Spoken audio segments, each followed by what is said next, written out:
आज मैं भाषण नहीं दे रहा हूँ, मेरे परिवार के लोगों के साथ कुछ बात कर रहा हूँ।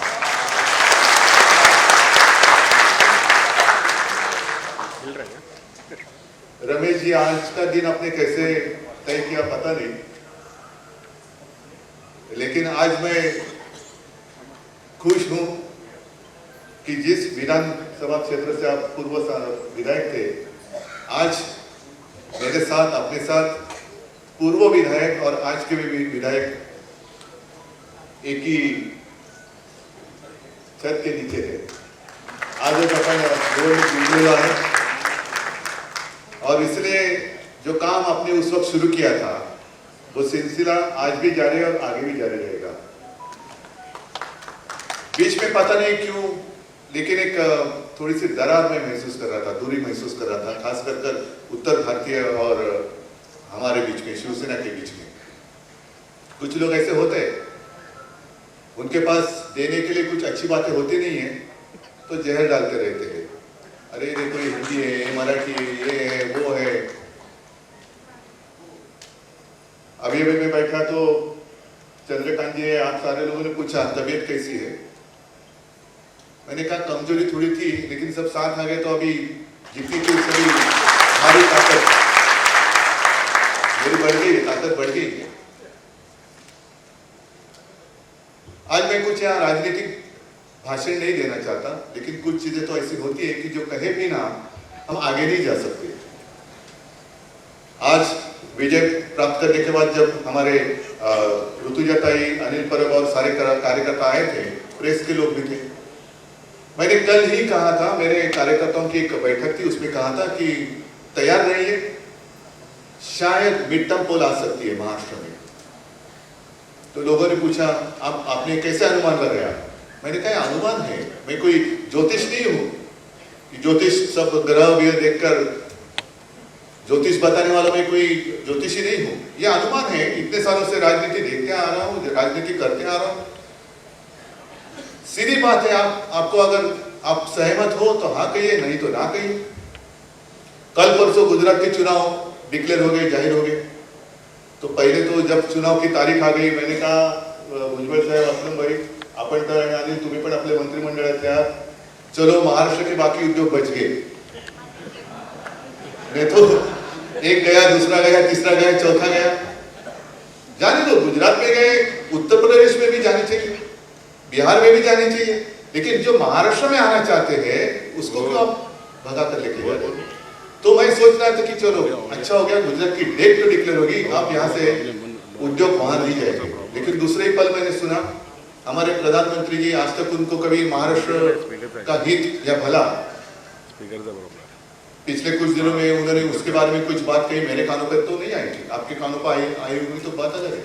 लेकिन उन्होंने डिक्लेयर किया कि 2 लाख करोड़ के प्रोजेक्ट हम महाराष्ट्र में देंगे, तालियां बजाओ। ये क्या मजाक चल रहा है? महाराष्ट्र को क्या आपने उल्लू समझ रखा है? और आज अचानक आपको कैसे याद आ गया महाराष्ट्र? जब भी चुनाव आते हैं तो ही उस राज्य का विचार करना शुरू करते लोग। कि गुजरात के बारे में तो उन्होंने कहा कि गुजरात में सब उद्योग जा रहे हैं, जब उत्तर प्रदेश की बात आएगी तो उत्तर प्रदेश की बात शुरू हो जाएगी, और मध्य प्रदेश की आएगी तो मध्य प्रदेश की आएगी। महाराष्ट्र में अचानक 2 लाख करोड़ के उद्योग जो आ रहे थे वो लेके गए, लेकिन जो मतलब जो जमीन पर थे वो भगा कर लेके गए, और जो हवा में जो दिखाई नहीं देता कहाँ है, आ जाएंगे। तो इसका अर्थ है कि चुनाव अपने दरवाजे पर है, चुनाव के लिए तैयार होना चाहिए। और आज का जो विजय है, मुझे बहुत खुशी है कि बीच में एक जो दूरी आई थी, रमेश जी आप पिछले 10-12 दिन पहले आए और आपने कहा कि हम आपके साथ हैं, और अभी आपने जो आपकी भावना व्यक्त की, जहां भी रमेश जी रहते हैं पूरे दिल के साथ रहते हैं,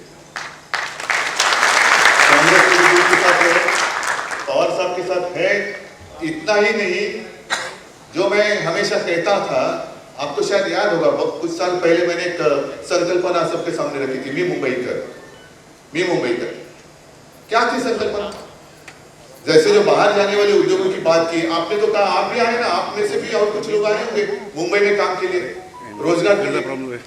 आप वहां से अपने गांव से, कोई भी अपने खुशी से घर नहीं छोड़ता कि घर में सारी खुशियां भरी हुई है, मैं परेशान हो गया हूँ, जाता हूँ मैं, ऐसे नहीं कोई आता। तो काम के लिए आता है।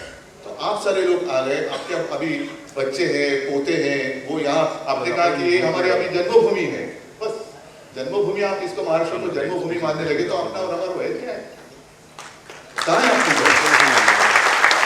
लेकिन अगर आप सारे लोगों की भावना यही है कि ये हमारी कर्मभूमि ही नहीं जन्मभूमि है, तो इस जन्मभूमि को और कर्मभूमि को जो डकैत है उनसे बचाना आपका कर्तव्य है। खुली बात करता हूँ। तो ये सारे उद्योग आप महाराष्ट्र से बाहर जा रहे हैं, फिर आप लोग यहाँ क्यों आए? आप लोग आपका काम धंधा कर रहे हैं, रोजी रोटी की बात सोच रहे हैं, लेकिन जो रोजी रोटी देने वाली बात थी, वो उपलब्धि थी, वो अगर वो लेके जा रहे हैं, तो यहाँ रहने वाले लोग हैं ना, यहाँ भी गुजराती लोग हैं, हम गुजरातियों के खिलाफ नहीं है, गुजरात के खिलाफ नहीं है, ये सिर्फ न्याय और अन्याय की बात है। हमारे साथ अन्याय मत करिए, ये हमारी मांग है, और क्या होती है। और इसलिए मैं कहता हूँ कि इस बहाने या इस मोके या काय म्हणायचं याला ही एक संधी मिळाली मला की तुमच्याबरोबर एक संवाद साधायची।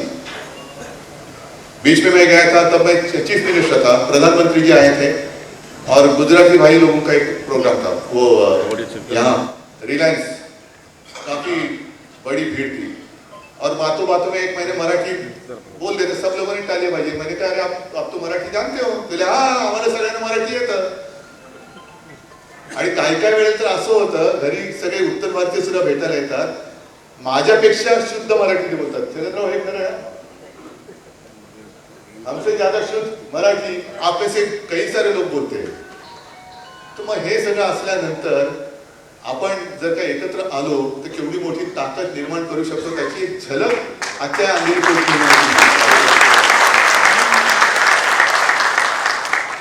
और इसलिए मैं यही चाहता हूं कि आज तो पहली बार बहुत दिनों के बाद मैं आपके सामने आया हूं।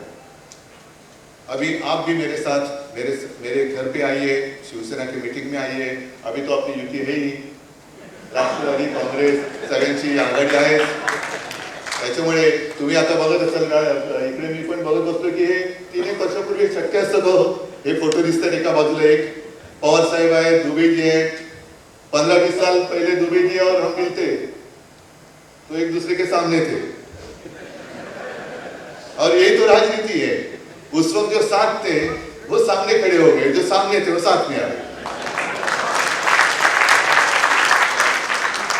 पण एक गोष्ट आणखी खरी आहे की जी आता तशी राहिलेली नाही।